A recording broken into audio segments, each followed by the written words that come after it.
मुलायम सिंह यादव के बेटे प्रतीक यादव की शुरुआती पोस्टमार्टम रिपोर्ट सामने आ गई है। रिपोर्ट के मुताबिक फेफड़ों और हार्ट के अचानक काम बंद कर देने के चलते उनकी मौत हो गई। मेडिकल लैंग्वेज में से कार्डियो रेस्पिरेटरी कोलैप्स या फिर अरेस्ट कहते हैं। इस स्थिति में दिल की धड़कन और सांसें दोनों बंद हो जाती हैं। इसके अलावा प्रतीक यादव के शरीर पर चोटों के निशान होने की बात भी सामने आई है। ये चोट उन्हें कब और कैसे लगी, ये फिलहाल साफ नहीं है। पोस्टमार्टम रिपोर्ट के अनुसार प्रतीक यादव के फेफड़ों और हृदय ने अचानक काम करना बंद कर दिया।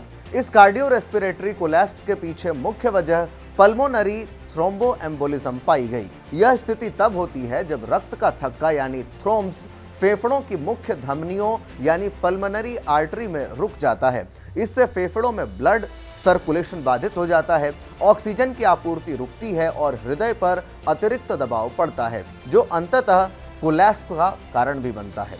डॉक्टरों ने प्रतीक के हृदय और फेफड़ों के सैंपल हिस्टोपैथोलॉजिकल जांच के लिए फॉर्मेलिन में सुरक्षित रख लिए हैं। यह जांच ऊतकों के सूक्ष्म स्तर पर बीमारी की पुष्टि करेगी। साथ ही विसरा यानी अंगों के नमूने को केमिकल एनालिसिस के लिए पुलिस को सौंप दिया गया है, ताकि किसी जहरीले पदार्थ या केमिकल की मौजूदगी का पता लगाया जा सके। रिपोर्ट साफ करती है कि शरीर पर मिली सभी चोटें एंटीमॉर्टम यानी मौत से पहले की हैं। प्रतीक यादव लंबे समय से स्वास्थ्य समस्याओं से जूझ रहे थे। मीडिया रिपोर्ट्स के मुताबिक वे पहले भी लिवर और फेफड़ों से जुड़े बीमारियों के चलते कई बार अस्पताल में भर्ती हो चुके हैं। 30 अप्रैल को उन्हें गंभीर हालत में एक निजी अस्पताल में भर्ती कराया गया था, जहां 3 दिन इलाज चलने के बाद कुछ सुधार हुआ और उन्हें घर भेज दिया गया। डॉक्टरों का कहना था कि वे पल्मोनरी एम्बोलिज्म की चपेट में थे।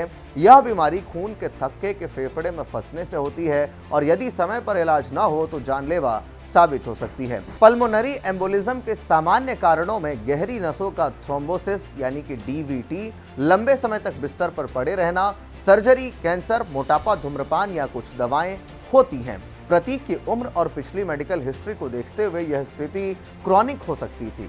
सिविल अस्पताल के डायरेक्टर डॉक्टर जीसी गुप्ता ने बताया कि जब प्रतीक को अस्पताल लाया गया तब उनका निधन हो चुका था। परिवार के सदस्य शुरू में शव को घर ले जाना चाहते थे, लेकिन बाद में उन्होंने खुद पोस्टमार्टम कराने की इच्छा जताई। इसके बाद पुलिस को सूचित किया गया, पंचनामा तैयार किया गया और शव king George medical university KGMU भेजा गया। अस्पताल प्रशासन ने स्पष्ट किया कि उन्होंने कभी सस्पेक्टेड पॉइजनिंग की बात नहीं कही है। केस की संवेदनशीलता को देखते हुए जांच 2 स्तरों पर चल रही है।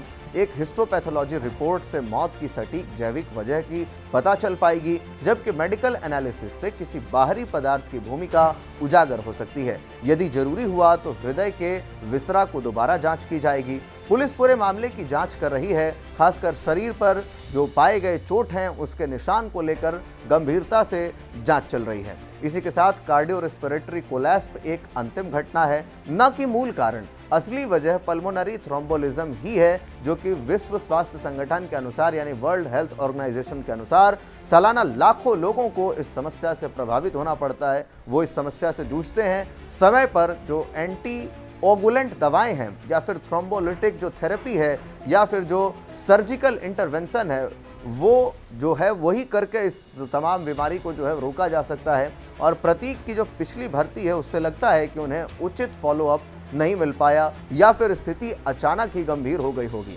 चोटों के निशान जांच का विषय है। पोस्टमार्टम में इनकी प्रकृति, उम्र और संभावित कारण दर्ज किए जाते हैं। यदि ये चोटें गंभीर थी तो वे माध्यमिक कारक भी हो सकती हैं। हालांकि मुख्य मौत का कारण थ्रोम्बोएम्बोलिज्म ही बताया गया है। प्रतीक यादव मुलायम सिंह यादव की दूसरी पत्नी के पुत्र थे। मुलायम सिंह यादव उत्तर प्रदेश की राजनीति में एक प्रमुख चेहरे रहे। प्रतीक राजनीति में सक्रिय नहीं थे, लेकिन परिवार की विरासत के कारण हमेशा चर्चा में रहते थे। उनके निधन न केवल परिवार के लिए बल्कि पूरे सपा के पुराने कार्यकर्ताओं के लिए भी भावुक क्षण है। प्रतीक यादव का निधन एक बार फिर याद दिलाता है कि पल्मोनरी एम्बोलिज्म जैसी जो साइलेंट किलर बीमारियां हैं वो कितनी खतरनाक हो सकती हैं, खासकर उन लोगों में जिनकी मेडिकल हिस्ट्री पहले से मौजूद हो। परिवार की मांग और जनता की जिज्ञासा को देखते हुए पूरी जांच पारदर्शी और समयबद्ध होनी चाहिए।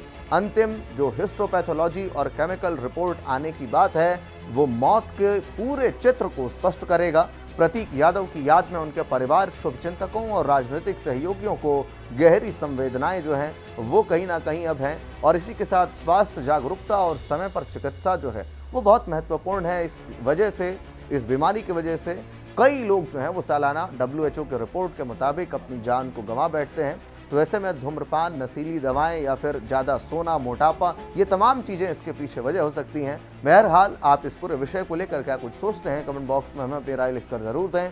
धन्यवाद।